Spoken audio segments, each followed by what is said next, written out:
Okay. We're going to talk about arpeggios. Okay, an arpeggio,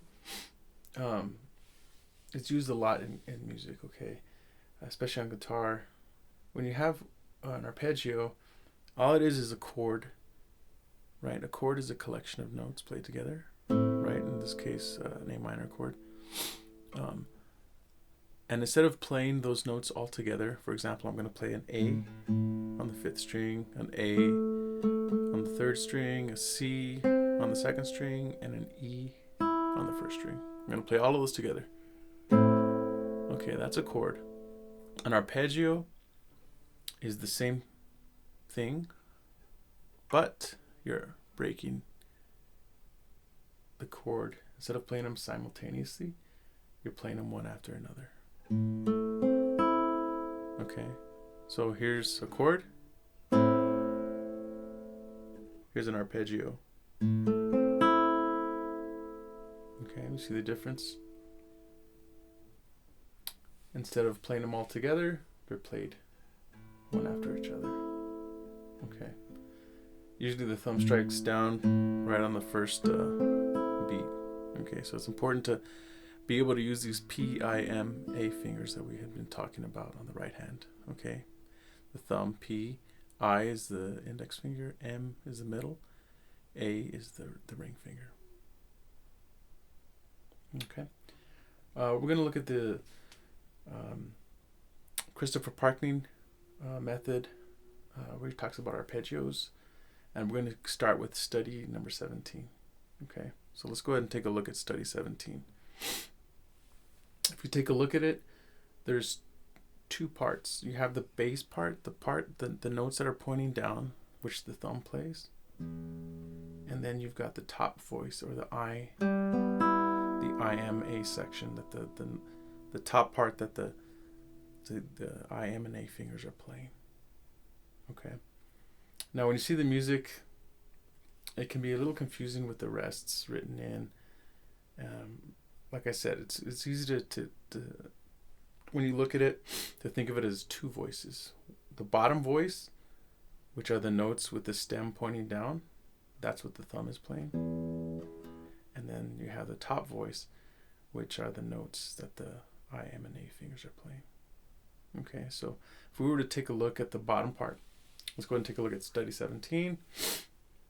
It's in 3/4, so that means that every measure you're going to get 3 beats, and that the quarter note gets the beat.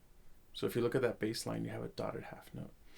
That's worth 3 beats. So all that's saying is every bass note you play, it's going to ring for 3 beats. So if I start from the beginning, it'd be 1, 2, 3, 1, 2, 3, 2, 3, 2, 3. Okay, each bass note rings for 3 beats. Okay, now if we look at the top voice, you have the IMA fingers. And if you notice the first beat of the first 3 measures, there's a quarter rest. All that's saying is that for that first beat, the I and M fingers, that top voice is not going to play anything for the first beat of those first 3 measures. So if you were to play it, it would be 1, 2, 3, 1.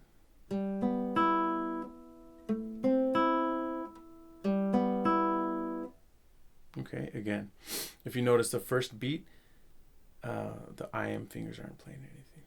So it's 1, 2, 3, rest, rest, rest. Okay, that's what that rest is. Okay, but now when you play them together, if you notice the first beat, the bass is going to play the note, and then the beats 2 and 3 will be the IMA fingers. So if we look at study 17, it would be 1, 2, 3, 1.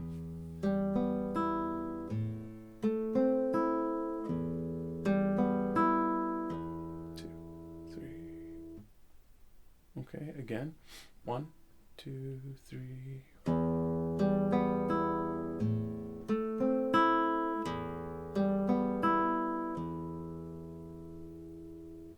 Okay. So that's how you would read that. Okay. If you notice when I play the arpeggio, I'm planting my fingers. Okay, planting is used when you play an arpeggio. All that means is you're preparing. You're resting these fingers in the position of what they're going to play. For example, study 1, first measure.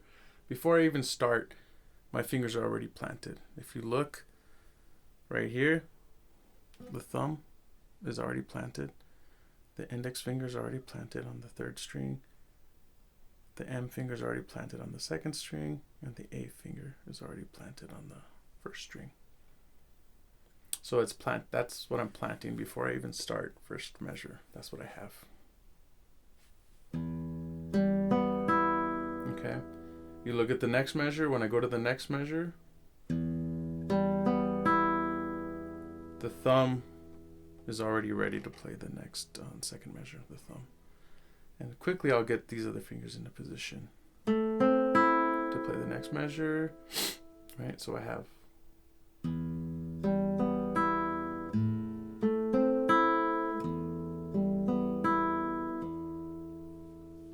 and that's all planting is. Okay. So you're preparing to play the string before you actually do. Okay. So for ascending arpeggios, this study number 17, you want the P, I, M, A fingers, okay, to be placed on the string at the same time and then release as the arpeggio ascends.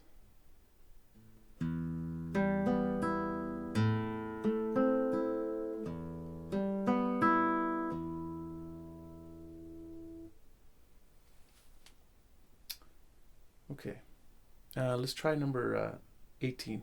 18 would be the second one. You're still in 3/4. Okay, the only difference is now that you have on the top voice, you have all 8th notes. Okay, and there's an 8th rest. So all you have to do is subdivide it. Okay.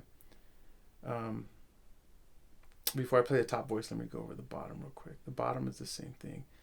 You've got, as study 17, the bass notes are ringing for 3 full beats, right? You have 1, 2, 3, 1, 2, 3, 1, 2, and okay. And then you look at the top voice, and when you're counting it, it's 1 tay 2 tay 3 tay 1 tay 2 tay 3 tay 1 tay 2 tay 3 tay, right? For that first half of a beat, there's a rest. So you're not going to play anything. So it's 1, 2, 3, 1.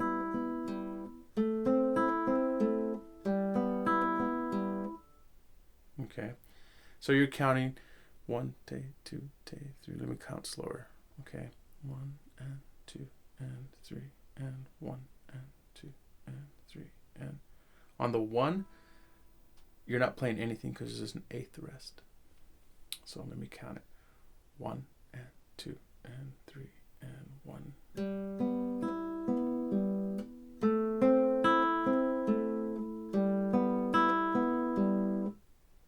Okay, that's what the top voice is doing. Now I'm going to play these together. 1, 2, 3.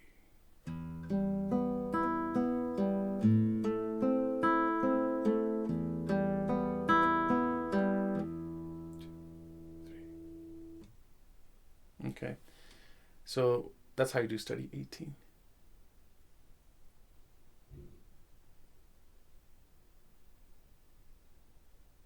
If you notice when I play study 18, as I'm coming up this way, after I play the open E, I play the B and then the G. That's a free stroke, right? I'm not preparing it as I'm descending. Descending means going this way, right? The notes are descending.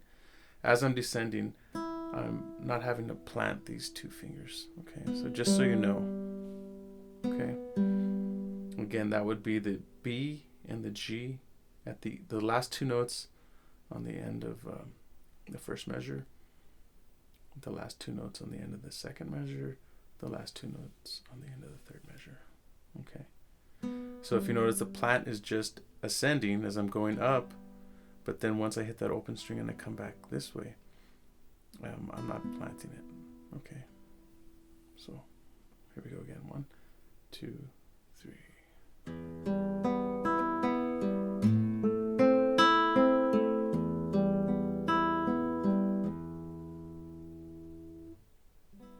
Okay.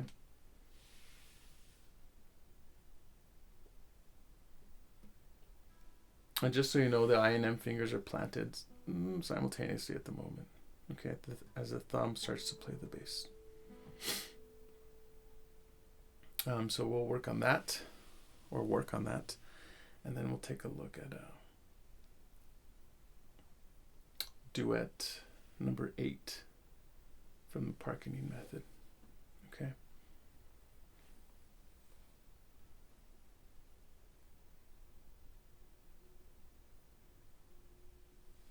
So duet number 8. 1, 2, 3.